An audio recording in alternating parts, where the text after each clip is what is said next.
Hi guys, Dustin here, and today we have a real treat because we have real live grenades. We're here out with Ordnance Lab, and they have their FEL, and they can do all these explosives and stuff, and they invited me to play. And so I brought Bill. You know Bill, he's been through a lot. We're gonna see what he does with a live grenade. Now, if we kind of, we're safe as long as the spoon stays down, so we can kind of prep it and run! Thanks for joining us today, guys. Remember, do not be a criminal and don't be stupid. Stryker and I want you to check out our sponsor, Wiley X. I think it's some of the best eye protection out there. I've been wearing it for over 10 years exclusively, and it has saved my eye. And if you don't believe me on how robust it is, go check out our video when we shot it with a 12-gauge shotgun in like 15 feet. The pellets bounced off the lenses. It was amazing. Some of my favorites include these, the Roamer 3. This is my clear favorite, the Guards. When I'm feeling a little cooler, I like the Valors. You look good, boss. And the Slays have very good wraparound protection as well. So check out the link down below in the description. Get yourself a pair of Wiley X. Now let's blow stuff up. All right, guys, we are visiting Ordnance Lab today, and Sean's here's got some cool grenades. I brought Bill to experiment with. Yes, he's going to be experimenting with a new lifestyle. He'll be doing a transition from a complete body to possibly a very diverse body, we could say. A little bit of him there, a little bit of there. I'm looking forward to see what happens. We've blown a lot of stuff up with grenades, but we've never actually tried a gel body. We've been wondering about that and trying to source one. So this will be a great test. He's already been nuked, so I'm quite curious to see what's going to happen if we just find pieces of him everywhere, or if we actually find a survivable chunk. It's going to be neat. Yeah, so we're going to be trying two separate grenades. We have one right here. It's a Polish design that's going to carry the most amount of explosives in there. We're going to pack it up with the TNT equivalent. We've talked about this before in some other videos where for us it doesn't make sense for us to use actual TNT to melt it down and put it in here. We can instead make a binary explosive that we're going to set off with a blasting cap. The same effects. So, yeah, it's going to function the same. It's just not going to be TNT because, again, there's a lot of issues that get involved with it. And here we have a Russian type grenade that what we're going to do is we're going to set this one off underneath the block of gel to see what happens. And both of these right here, like I said, will be filled with a TNT equivalent, and it'll be performing almost the exact same as if we were using the actual original filler. Sounds great. Let's have Bill volunteer and lay on it. Yes, thanks a lot for your service, Bill. We'll lay him chest down on the grenade like he jumped on it, right? Yeah, basically. Yes. Okay. And then, but to do this safely, we're not going to pull the pin and run because that's not safe. So right. So this is a American-style grenade fuse, and it's completely live. We use these in some other videos, but we're not going to be using these today for safety reasons because you got like 5 to 8 seconds, depending on the manufacturer and how they felt that day. I'm not really going to bank it on that. I'm a fast runner, but not that fast. So what we're going to do is we took some grenade fuses, they're dummy fuses, and we drilled them out to be the mount.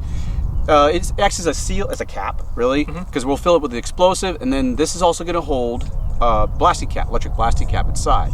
So that'll set off the grenade with command det, which is way safer because we can be, from I'm good at being safe. Right? Yeah, I'm not trying to die anytime soon. I heard that's a real crimp on life, but this was just to demonstrate that this is available. But we're not going to be using that today. But it functions the same way. It's just basically a pyrotechnic fuse. Initiated by a spring striker to a blasting cap. That's all it is. It doesn't doing this doesn't really change the performance of it whatsoever. We just don't die. We just don't want to die, right? Okay. So what we'll do is we'll place it right there and then see what happens. All right. Y'all ready? Good to go. All right. All right, you ready? Ready. Fire in the hole.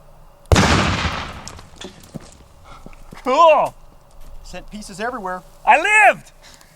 Bill, not so much. Cool.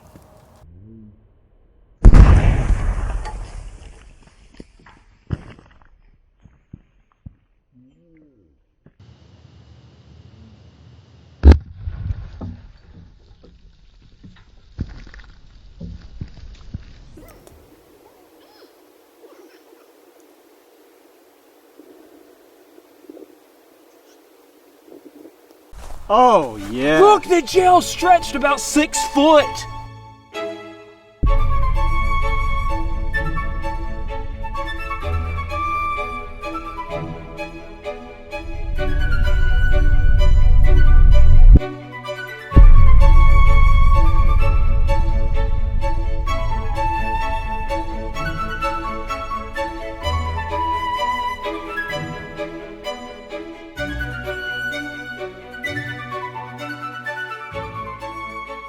Let's start here, because this is where we were.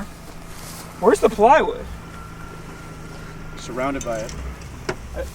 Wow, Yeah, I mean, that's all that's left. there's no, yeah, the plywood's gone to everywhere. We have concrete chunks, and then, of course, Bill. How is Bill? What is, oh, that must be from an earlier video. That's a blowgun skewer. Oh, man. Okay. Pokey things. Just ripped him in half. Ripped him in half right there. You can see all the frag tracks too. Yeah. So I wonder, it looks like the frags just went through and we may not have caught any though. And what was amazing is on the high speed, you actually see it stretch like silly putty, like 5 foot stretch. Ballistic gelatin gives a great amount of information about the effect of the explosion. Of course, there was no body armor, which would have obviously deflected a lot of the blast, and obviously you wouldn't have this direct injury right on the cavity before. We did a video a long time ago demonstrating that. Still though, you don't want a grenade going off right there. Even with the Gonna armor. have a bad day. It's gonna be a bad day. But in this case, without the body armor, yeah, you would have been, minced meat. Which is pretty impressive. There's still bits and pieces of the gel around here, and I've seen gels get shot with some, with 50 cals and whatnot, and they still pretty much stay together for the most part. But a grenade has far more energy than a 50 cal, even out of the muzzle. So I guess we'll Do it again? Yep, ready for the next little bit of fun. But We're with a doing this bigger stuff grenade. with a, we'll see what happens with another boom. So now we have a gel block, and then, which one was this? This right here is a Polish hand grenade. I forget the specific model designation, but we filled it up with a charge of that equivalent for TNT. And what we're going to do is hopefully we'll be able to get the fragmentation to get into the block. One of the things with grenades is that it's not a predictable weapon where you can tell it's going to, hey, fragment's going to go in whatever direction. Like with the Claymore, it's pretty obvious that, hey, fragmentation going that way. That's why they put on that front towards enemy. And make sure you get that right. With a grenade, it detonates and throws fragmentation in all manner of directions. So we may get some huge chunks in there, we may get nothing, and so we're just gonna have to kind of see what happens, but hopefully we'll be able to capture some of the fragmentation getting in here and showing the effect on that. And you've done other stuff with actual ammunition. Yeah, so you probably be able to talk about what the difference is, the effects, and all that good stuff. I mean, in the main sense, it's just like just human tissue would be, soft tissue in the first place. So if it goes this deep, it would be that deep in your chest. That's not cool. Yeah, have a bad day. Right. So we have a little contraption here. It's just a stand for the explosives. Yeah, this is what Jake made for us to when we were doing a lot of our grenade fuse testing. And so it fits in there like that, and we'll put the block here next to it with a little bit of standoff. And then when it detonates, again, hopefully we'll get the fragmentation getting here into the block, and we'll see what happens. Let's rig it and blow it. All right. All right, ready? Ready. Fire the hole. Woo! That was loud. That was a lot louder. Woo! That was loud.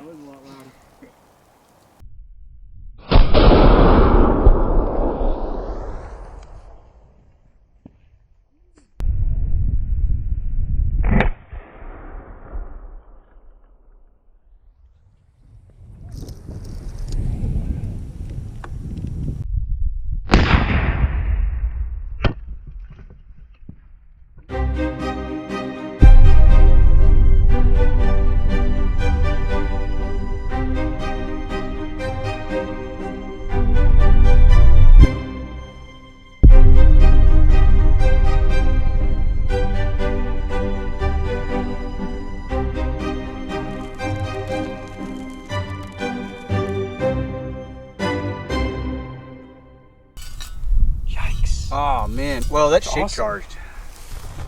Wow. Yeah, that was a hell of a boom. I was surprised how loud it was.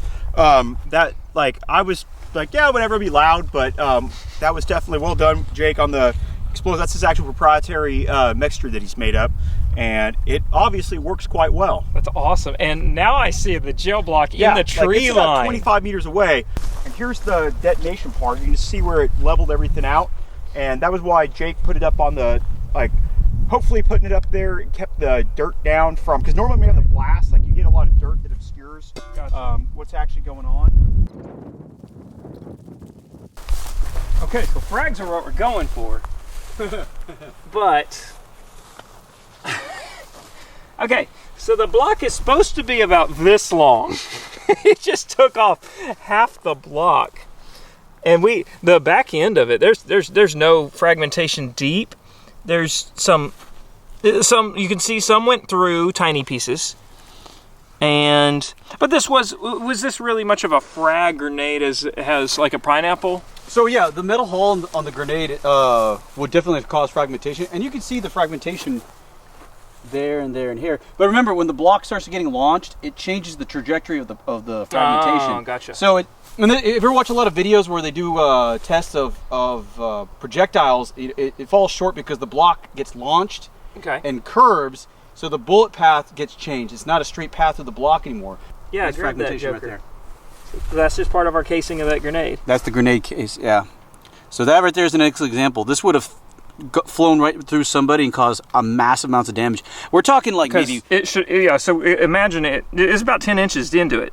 Yeah, so this is only maybe about a couple grams tops of metal, but it was traveling at several thousand meters a second, which mass times velocity squared, velocity is what kills you.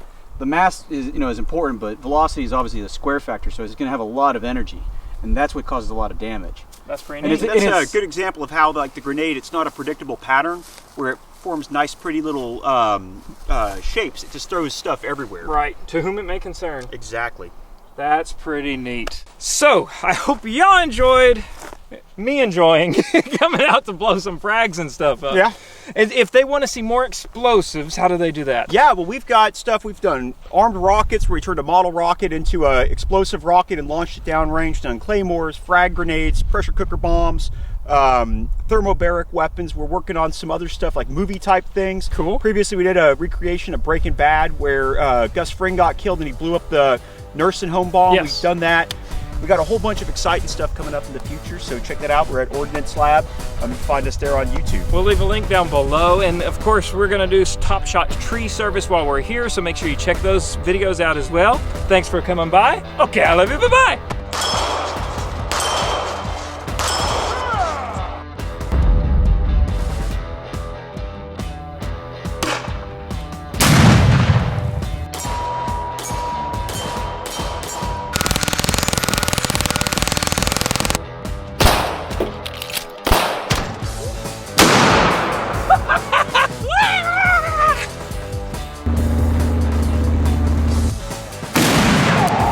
Did you see that?